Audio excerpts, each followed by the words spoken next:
ఏపీలో జరుగుతున్న విపరీత పరిణామాలన్నింటినీ యాక్ట్ ఆఫ్ గాడ్గానే చూడాల్సి ఉంటుంది. దాని మీద ఎందుకు ఎలా అన్నది కూడా మాట్లాడుకుందాం. అంతకంటే ముందు ఒక చిన్న అంశం ఏంటంటే, జగన్మోహన్ రెడ్డి కొద్ది రోజుల క్రితం ఒక ప్రెస్ మీట్ పెట్టారు.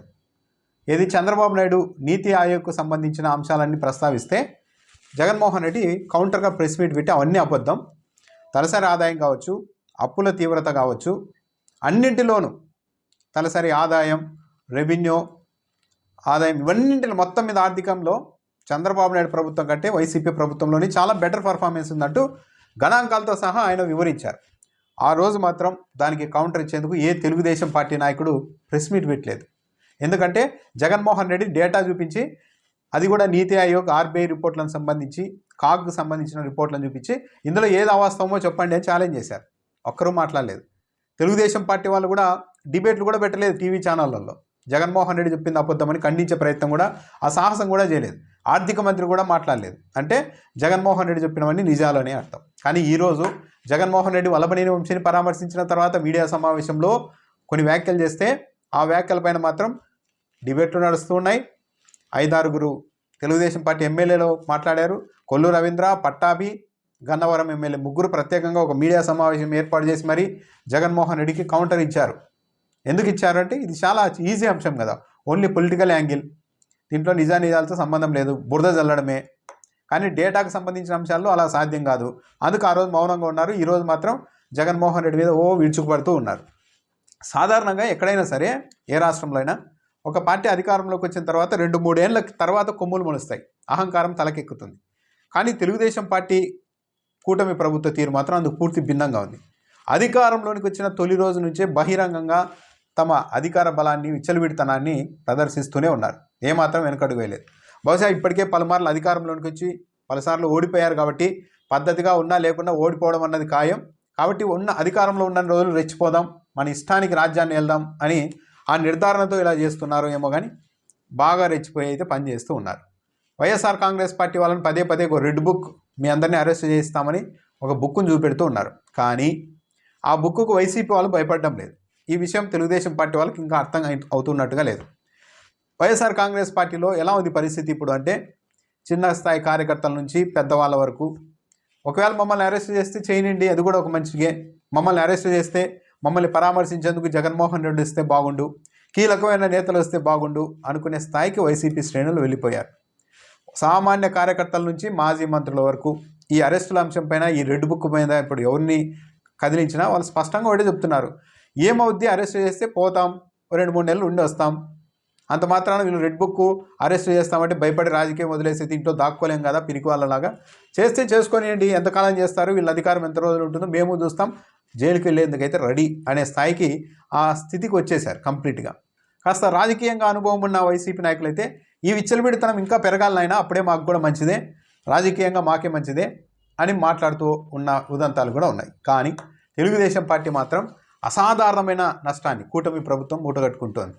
సరే, ఏ ఎమ్మెల్యేలకు సంబంధించో వాళ్ళని కిడ్నాపులు చేసో బలవంతంగా లాగేసుకోవడమో ఇలాంటివి చేస్తూ ఉన్నప్పుడు, ఏదో తక్కువ మెజారిటీ ఉన్నప్పుడు అలాంటి పనులు చేస్తే, ఎమ్మెల్యేలను లాగడం అలాంటివి చేస్తే, ప్రజలు కూడా ఏదో ప్రభుత్వాన్ని సుస్థిరం చేసుకోవడానికి, ప్రభుత్వాన్ని కాపాడుకోవడానికి ఏ అడ్డదారులు తొక్కుతున్నారులే అని కన్విన్స్ అవుతారు. కానీ ఏం ఉపయోగం లేని, కేవలం అహంకారంతో, మనకు అధికారం ఉంది కదా అన్న విచ్చలవిడితనంతో డిప్యూటీ మేయర్ పదవులు, వైస్ చైర్మన్ పదవులకి కూడా 100 మంది పోలీసులను అడ్డుపెట్టుకొని 3-4 సార్లు వాయిదాలు వేయించైనా సరే భయపెట్టి, బెదిరించి, ఇల్లు కూల్చి, ఆస్తులు కూల్చేసి, కేసులు పెట్టి, బ్లాక్మెయిల్ చేసి, ప్రలోభ పెట్టి, ఇన్ని మార్గాలు అనుసరిస్తూ ఈ ఎన్నికలు నిర్వహించేందుకు టీడీపీ వాళ్ళు ప్రయత్నించడం చూసి జనం 8 నెలలకి ఇంత విచ్చలవిడితనం మీ ప్రభుత్వానికి ఎలా వచ్చేసిందని ఆశ్చర్యపోతున్నారు తెలుగుదేశం పార్టీ వాళ్ళని చూసి. తునిలో జస్ట్ 17 మంది వైసీపీ కౌన్సిలర్లు మిగిలారు, 10 మందిని తెలుగుదేశం పార్టీ లాగేసుకోగా. హైకోర్టు చెప్పింది స్పష్టంగా, సరైన భద్రతా ఏర్పాట్లు చేసి ఎన్నికలు నిర్వహించండి జిల్లా యంత్రాంగానికి ఆదేశిస్తే 17 మంది కౌన్సిలర్లను, పోలీసుల పనితీరు ఎంత అధ్వానంగా ఉంది ఈ ప్రభుత్వంలో అన్నదానికి ఇది నిదర్శనం.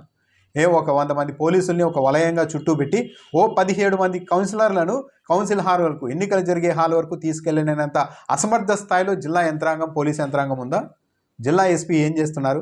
ఒకసారి అయితే ఏదో పొరపాటు జరిగింది అనుకోవచ్చు, రెండోసారి అయితే కాస్త నిర్లక్ష్యం ఎక్కడో ఉందనుకోవచ్చు, 3 సార్లు, ఈరోజు 4వ సారి కూడా ఎన్నిక వాయిదా పడిందంటే ఇంతకంటే అవమానం ఏమైనా ఉంటుందా? పైగా ఈ పోలీసులంతా ఈ 17 మంది కౌన్సిలర్లు ఒక గుంపుగా ఉన్నారు. అలా వాళ్ళు స్ప్లిట్ అయ్యి విడిపోతే ముగ్గురు నలుగురు దొరికితే ఎత్తుకెళ్దామన్నట్టుగా టీడీపీ నాయకులు గద్దల్లా తిరుగుతూ ఉంటే ఈ కౌన్సిలర్లకు రక్షణ కల్పించాల్సిన పోలీస్ యంత్రాంగం ఆ గద్దలకు కాపలా కాస్తోంది జిల్లాలో, తునిలో. ఇవన్నీ ప్రజలు చూడడం లేదా అంటే చూస్తుంటారు కదా, ప్రతిదీ అబ్జర్వ్ చేస్తూనే ఉన్నారు ప్రజలు. ఏం జరుగుతోంది? వీళ్ళు కేవలం ఏదో ప్రభుత్వాన్ని నిలబెట్టుకోవడానికా, లేకుంటే అత్యవసరమైన పరిస్థితుల్లో ఈ అరాచకాలు, ఈ విచ్చలవిడితనాన్ని ప్రదర్శిస్తున్నారా, లేకుంటే అధికారం ఉంది కాబట్టి దాన్ని చూపెట్టడానికే విచ్చలవిడితనాన్ని ప్రదర్శిస్తున్నారా అన్నది వీళ్ళ యాక్ట్ బట్టి చాలా క్లియర్గా అర్థమవుతుంది. ఇది ఒక చెప్పాలంటే యాక్ట్ ఆఫ్ గాడ్. దేవుడే ఒక స్క్రిప్ట్ను, స్క్రీన్ ప్లేని అతి త్వరగా అమలు చేస్తున్నారేమో. ఇంకా కనీసం 2 ఏళ్ళు కూడా గడవకముందే ఈ తెలుగుదేశం పార్టీ, ఈ కూటమి ప్రభుత్వం పెద్దల అసలు నిజ స్వరూపం. 5 ఏళ్ళు జగన్మోహన్ రెడ్డి మీద ఇష్టానుసారం ప్రచారం చేశారు.